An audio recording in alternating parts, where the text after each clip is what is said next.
Madame, Monsieur, bonsoir. Merci d'avoir choisi le journal de Tahiti Nui Télévision. Voici les principaux titres que nous allons développer ce soir. Les morts subites du nourrisson sont en hausse depuis 3 ans. Un drame pour les familles touchées. Au CHPF, les pédiatres alertent sur les principales causes et tentent de sensibiliser les jeunes parents.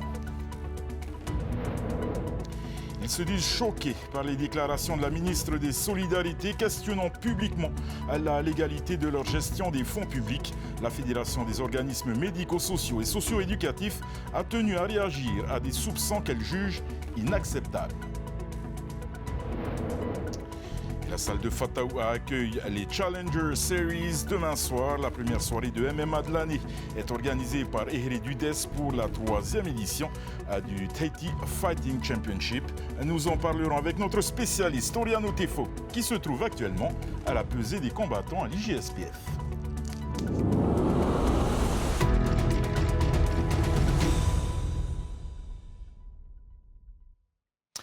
Un adolescent du lycée Aorei a perdu la vie. Ce matin, il a été fauché par un véhicule alors qu'il marchait sur le trottoir. Une enquête est ouverte pour homicide involontaire. Jessica Doucet et Désiré Teivao. C'est ici, dans la rue Afareri, en face du bâtiment de l'ADTT, que l'accident est survenu. Selon le parquet, le chauffard roulait à vive allure lorsqu'il a d'abord percuté un véhicule et des poteaux, puis de percuter le mur où passait la victime. Il a enfin fini sa course en s'écrasant sur un autre véhicule circulant dans le sens inverse. Le lycéen, âgé de 16 à 17 ans, n'a pas survécu à ses blessures. Quant au conducteur, âgé de 60 ans, il a été transporté au CHPF où il est hospitalisé. Le parquet a confirmé l'ouverture d'une enquête pour homicide involontaire. Les examens toxicologiques n'ont pas permis de mettre en évidence la consommation d'alcool ou de stupéfiants. Cri d'alarme dans les maternités de Tahiti et Moorea. Les pédiatres constatent une hausse de morts inattendue du nourrisson ces 3 dernières années. Ces décès soudains ont souvent lieu entre 0 et 1 an. Première cause de décès, le mauvais couchage du bébé. Médecins et soignants attirent l'attention des jeunes parents sur les gestes de précaution. Thomas Chabrol et Noémie Chidri. La mort inattendue du nourrisson, un sujet qui reste tabou dans les familles, mais qui inquiète les équipes de la maternité de l'hôpital. Ces nouveau-nés sont fragiles et toute l'attention doit être portée sur eux. Depuis 3 ans, cette pédiatre constate une hausse du nombre de cas de mort inattendue du nourrisson à Tahiti et Moorea. En 2023, le CHPF a recensé 6 décès pour 3000 naissances environ. La mort inattendue du nourrisson, c'est un décès qui survient pendant la première année de vie de l'enfant et qui va être après exploré, pour laquelle on va avoir une cause. Donc en fait, il y a plusieurs causes. Les causes liées au couchage, et les enfants qui vont s'étouffer en dormant. En fait, il y a les causes infectieuses avec les virus ou les bactéries, les causes liées au tabagisme et puis des causes qui, malgré toutes les recherches qu'on va faire, ne sont pas retrouvées et ce qu'on va appeler comme mort subite du nourrisson. Au quotidien, certains facteurs dans l'environnement du couchage peuvent augmenter ce risque. Les pédiatres recommandent de toujours coucher les bébés sur le dos dans une gigoteuse ou un pyjama adapté à leur taille et à la saison. Le bébé doit être placé sur un matelas ferme et dans un lit adéquat.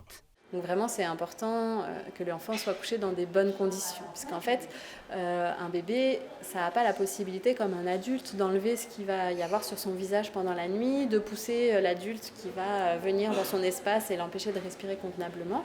Et puis, du coup, on arrive à des accidents qui ne sont pas forcément volontaires et des accidents de couchage. Il est déconseillé d'ajouter un oreiller, une couverture, un tour de lit ou encore un cale-bébé pour éviter que l'enfant ne s'étouffe. Et parfois, il faut insister pour faire passer le message dans les familles. On est là pour justement leur rappeler que bébé, il n'y a pas vraiment besoin de couvrir comme elles le font. Il faut qu'on rappelle plusieurs fois la même maman et puis quand il y a la présence des mamies, c'est un peu difficile de convaincre un peu aussi les mamies. Attention aussi au co-sleeping, le fait de dormir avec bébé dans le même lit. Si cela paraît plus simple pour l'allaitement ou pour éviter d'avoir à acheter un berceau, cette habitude inquiète. Pour sensibiliser les parents, le service de maternité s'inspire de la Nouvelle-Zélande. Des paniers similaires à celui-ci ont été tressés dans les communautés maoris pour que bébé puisse dormir en sécurité jusqu'à ses 6 mois. Au pays du long nuage blanc, les campagnes de prévention ont permis de réduire drastiquement le nombre de morts inattendues de nourrissons. Il y avait beaucoup de co-sleeping, beaucoup de tabagisme dans la population maori et leur objectif sur 10 ans, c'était de passer de 0,80 pour 1000 naissances de décès par mort inattendue du nourrisson à 0,12 pour 1000 naissances. L'objectif c'est l'année prochaine, c'est quand même une diminution de plus de 80% et ils sont en passe d'y arriver. Le centre hospitalier souhaite offrir aux parents ses couffins locaux. L'association de promotion de périnatalité de l'hôpital travaille avec l'Ordre de Malte pour le tressage. La confection des matelas serait confiée aux détenus de Papeari. La maternité espère mettre en place prochainement ces ateliers de tressage. Et retrouvez l'article détaillé sur TNTV News. Ils se disent consternés. Les 6 maires des Marquises adressent une lettre ouverte à la majorité, un courrier qui dénonce le choix du Tavinihouir Attira à l'Assemblée de renvoyer en commission le projet de résolution pour soutenir le classement de l'archipel au patrimoine mondial de l'UNESCO. Les Hakaiki s'interrogent sur les motivations de la majorité et comptent boycotter la visite de la vice-présidente Eliane Tevahitua au Fénois Enana la semaine prochaine. Écoutez Joseph Kaira, le maire de Ouapo et co-signataire de la lettre. Il est interrogé par Laure Philibert et Vaitiari Nauta. Donc nous sommes vraiment dans une situation d'incompréhension également, je dis les mots, de colère. Je ne serai pas là pour accueillir notre vice-présidente parce que j'estime que moi en tant que maire, et c'est une décision que nous avons prise au travers de cette lettre ouverte, c'est que les Hakaiki ne seront pas présents pour accueillir cette délégation-là qui va sillonner les Marquises pour quelques heures d'île en île, alors que ça fait depuis 2007 que nous avons mené le travail sur le terrain. Qu'est-ce qu'elle va pouvoir récolter en quelques heures à Ouapo pour une réunion à 17h du soir? Je ne sais même pas combien de personnes vont assister à cette réunion. 3, 4, 5, 100, je n'en sais rien. En tous les cas, je ne serai pas là pour assister à cette réunion. C'est une question d'éthique et de dire que mon travail en tant que maire avec ma population, c'est terminé. Un sentiment de tristesse, c'est ce que ressentent les associations socio-éducatives face aux soupçons de détournement de fonds émis par la ministre des Solidarités à Tarahui. Profondément contrariés, ils ont tenu à rappeler qu'à défaut de visibilité sur les financements, ils ne peuvent pas engager de nouveaux projets. Reportage Meretiato. Madame la vice-présidente, il apparaît que des associations génèrent des bénéfices et d'autres cumulent des réserves. Se pose alors la question de la légalité de certaines pratiques sur l'utilisation des fonds publics et sur la bonne réalisation des projets et objectifs médico-sociaux et socio-éducatifs. Des propos qui ont fait vivement réagir la Fédération des organismes socio-éducatifs. Le bénéfice, c'est gestion calamiteuse des fonds publics, voilà, et ça c'est pas possible quoi, de faire l'amalgame. Voilà, c'est ce qui nous met en colère, hein, au principal, dans cette réponse du ministre à l'Assemblée de la Polynésie. Parce qu'en face, on a des salariés, on a le public accueilli, on a des donateurs. C'est se tirer une cartouche dans le pied que de parler ainsi de nos associations avec une gestion douteuse des fonds publics. On ne peut pas laisser passer ça. Non, c'est pas acceptable. Au total, 238 salariés et 89 bénévoles s'activent pour accompagner près de 8000 personnes dans le besoin au sein de 14 foyers. Toute une armée qui attend des directives claires et une meilleure visibilité sur les budgets alloués. On est financé par 12e, soit, mais aucune boussole. On ne sait pas quels sont les projets vis-à-vis des jeunes qui vont être financés. Les formations, on ne les a pas lancées puisque on ne connaît pas les lignes budgétaires qui seront définitivement attribuées. Donc par prudence, on gère le minimum. Sauf que nous ne sommes pas pour faire du gardiennage. Nous sommes des établissements spécialisés avec des projets d'établissement et des projets pédagogiques et éducatifs en fonction des publics accueillis. Et à force d'attendre, la fédération commence à perdre patience. Les présidents d'associations attendent maintenant de la signature des conventions de financement pour avoir la feuille de route 2024. Et là, on est déjà au mois de mai, presque la moitié de l'année. Donc, bon, voilà, c'est pas satisfaisant du tout, hein.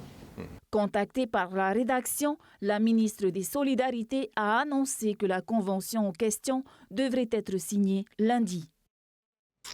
Et les fleurs sont à l'honneur du 2 au 12 mai à la mairie de Punaauia pour la 13e édition des Florali. Le public est invité à venir découvrir les merveilles horticoles qui garnissent les vallées polynésiennes, des grands classiques aux petites nouveautés en passant par les produits transformés.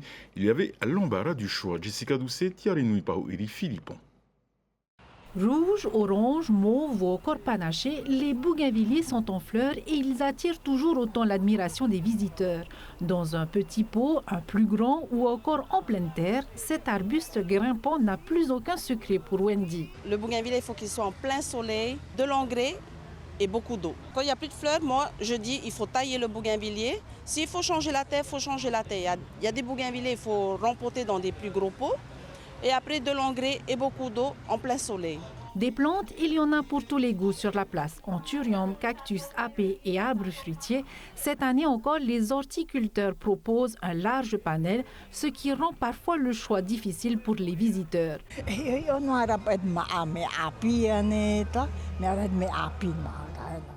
Je regarde les nouveautés comme ce citronnier. Il est nouveau pour moi et je ne l'ai pas dans ma collection. Sous le grand chapiteau, la vague de Teahupo est à l'honneur, mais curieusement, c'est plutôt le stand de dégustation qui attire les visiteurs.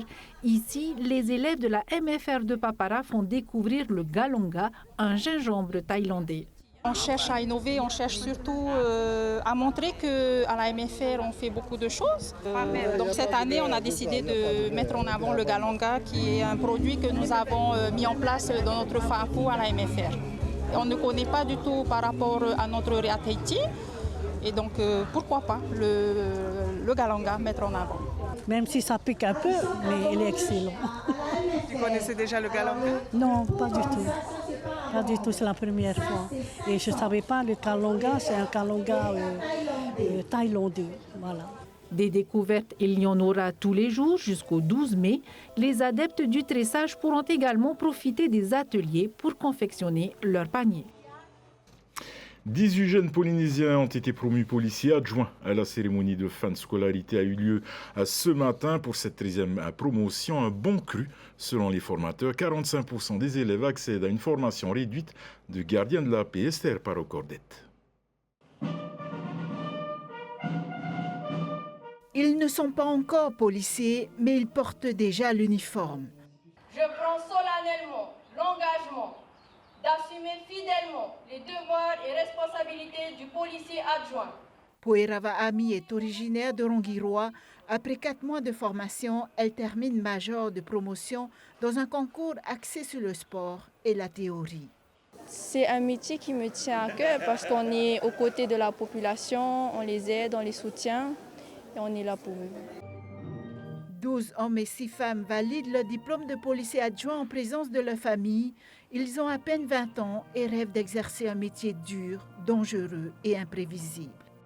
C'est maintenant aujourd'hui un rêve qui se réalise et je suis très fier de pouvoir porter l'uniforme. Au début, en fait, c'était pour rentrer dans la vie active et du coup, avec la formation, c'était carrément intéressant afin d'aider les personnes. Je préfère que mon fils il soit du côté de la justice que de l'autre côté. Il apparaît essentiel de signaler l'excellent niveau de cette promotion sortante. Si les formateurs font l'éloge de cette 13e promotion, c'est parce qu'ils comptent un nombre record d'élèves ayant obtenu les unités de valeur pour la scolarité nationale de gardien de la paix. La formation de gardien de la paix dure 12 mois et quasiment la moitié de la promotion a réussi l'examen national. Ça veut dire que lorsqu'ils partiront en métropole pour faire la formation de gardien de la paix, ils auront une exemption de 4 mois de formation grâce à la formation suivie au STRF. Avec ses 18 récipiendaires, la police nationale dispose cette année d'un renfort de 38 policiers adjoints. Ces contractuels assistent les policiers pour assurer la sécurité des biens et des personnes sur l'ensemble du Fénois. Demain, la salle de Fatawa sera le théâtre des Challenger Series, la première soirée de MMA de l'année organisée par Eheri Dudès. L'octogone a été monté hier. Plus de 4 heures de spectacle sont prévues avec écran géant, animation musicale, jeux de lumière et effets pyrotechniques. Le moment phare de la soirée sera dédié à nos représentants professionnels qui affronteront des combattants étrangers.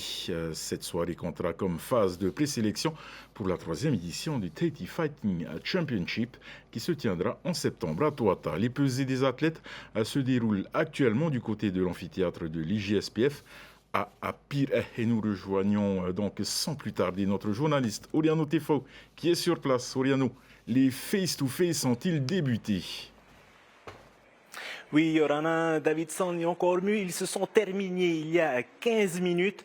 Les athlètes sont dehors actuellement pour se restaurer. Quelques hamburgers ont été distribués pour les athlètes qui ont effectué des cuttings sévères pour être au poids justement sur la balance. Alors, concernant ces pesées, il y a eu une ambiance d'enfer pour ces 6 combats. Et pour mieux en parler, nous recevons ce soir l'organisateur de ces Challenger Series, Reheri Dudès. Alors, Reheri, comment ça s'est passé ces pesées?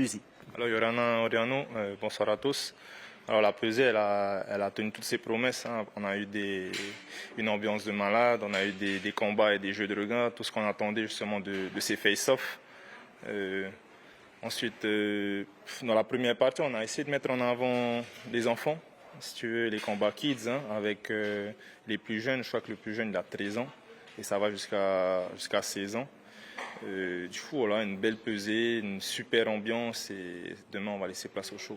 Alors, les jeunes s'affronteront sur combien de rounds? Quels sont leurs temps de combat? Alors, ça varie. Hein. Tu as des classes comme Youth A, Youth B, Youth C. Hein. Plus tu es jeune, moins de temps tu as pour combattre. Hein. C'est-à-dire on peut aller de 2 rounds de 1 minute 30 jusqu'à 3 rounds de 2 minutes avec des règles variantes justement sur les soumissions autorisées, les coups autorisés. À savoir que chez les mineurs, les enfants, il n'y a aucun coup à la tête autorisé, justement pour préserver l'intégrité de nos enfants. Du coup, là. Alors, on a pu assister aussi aux pesées des adultes, 3 rounds de 3 minutes, et on a vu qu'il y avait des grosses affiches avec une tension palpable aussi au niveau des supporters, puisque cette salle était pleine ce soir. Yes, on s'est même fait remonter les bretelles par les GSPF parce que la salle pouvait contenir au maximum 100 personnes. Je crois qu'on a atteint les 150, voire même un peu plus. Après, il faut savoir qu'il y a des gros noms sur la carte. Hein, un des combats qui me tilte un peu dans la tête, c'est celui de Beitao Tsenasek, qui est le représentant de chez Tearo MMA. Voilà, faut savoir que lui, ça fait un moment qu'il est sur le circuit et qu'il a fait ses preuves. Il affronte un champion de boxe thaï, un champion des États-Unis de boxe thaï, Taniheo Puroai, qui est très très fort dans son domaine et qui se frotte justement au meilleur dans le MMA. On se rappelle de lui qui avait affronté Julian sur Tuata. Et là, il affronte Veiteo. Du coup, c'est un affrontement qui promet d'être électrique. Ensuite, on a Tehao Bennett chez les poids lourds qui affronte Tuki Red, qui nous a déjà bien marqué avec son combat du TFC et ses autres combats. Et du coup, voilà pour moi 2 affrontements qui vont un peu marquer cette carte amateur. Et ensuite, on est passé aux grosses affiches, les combats professionnels mettant en scène nos représentants tahitiens face aux étrangers. Alors, il faut savoir que la carte, elle est composée de 4 combats. Dans un premier temps, on aura un combat amateur qui oppose Moehao face à Thomas.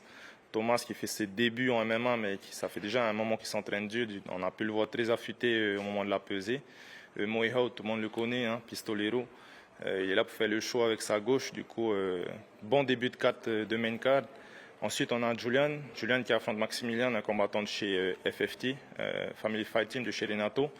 Affrontement, les deux ont le même style, hein, sauf que Maximilian est plus axé sur la lutte et Julian très bon striker. Du coup, ça promet une belle opposition de style. En commun, on aura Tehana Benadino qui affrontera la double championne du monde IMAF 2022-2023. Du coup, un très très gros morceau pour notre championne locale. Mais elle a hâte d'en déco. Du coup, moi aussi, j'ai hâte de la voir combattre. Et en main event, pas des moindres, Teki Nauta contre Dimitri Frog pour la première ceinture light heavy professionnelle du TFC. Et je pense qu'on marque un peu l'histoire avec cette ceinture parce que c'est un gros tournant hein, pour la Polynésie de mettre en jeu des titres entre guillemets mondiaux. Hein. Du coup, voilà, Teki aura à cœur de ramener la ceinture à la maison. Merci Rehéré, on se donne rendez-vous demain. Vous l'avez entendu, une grosse affiche pour demain. Alors, ouverture des portes à partir de 14h et on commencera le premier combat à partir de 14h30. Je vous rappelle qu'aucun live sera diffusé demain. Il faudra être sur place pour assister à ce spectacle avec plus de 4 heures d'ambiance. C'était Oriano Tefao et Rehéré du DES ici à l'IGSPF de Pirée.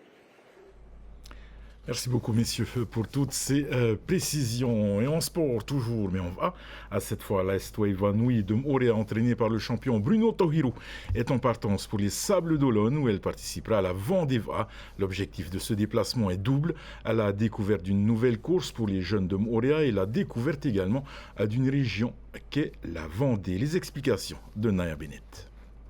C'est à l'initiative de Jackie Fauré, qui est originaire de la Vendée, que le projet de faire participer l'Aestou évanoui à la Vendeva est né. Entrepreneur, Jackie Fauré compte parmi ses travailleurs un certain Bruno Tohiro. De fil en aiguille et face aux bons résultats obtenus par le club, un défi entre employeurs et employés est lancé. On va essayer de réussir ce défi et on part avec des jeunes. C'est pour montrer aux jeunes qu'on peut aller se mettre dans la difficulté avec le froid et voir d'autres horizons. Et leur montrer qu'on peut faire des courses aussi bien aux États-Unis, au Canada et montrer la valeur du Vaha sur toute la terre. Et surtout montrer aux jeunes de Moorea qu'il ne faut pas se cantonner qu'aux courses de Tahiti. Il faut aller voir ailleurs et pour leur montrer, donner l'envie, surtout donner l'envie aux jeunes de réussir. 9 rameurs et 4 accompagnateurs participent à cette aventure qui se tiendra du 9 au 11 mai prochain et sur 3 étapes.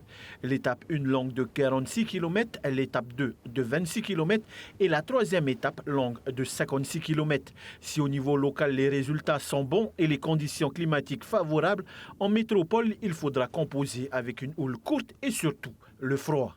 On a posé beaucoup de questions, on a demandé aux autres clubs qui sont allés l'année dernière. Et ils nous ont dit que pour le froid là-bas, il fait très très froid. Hein.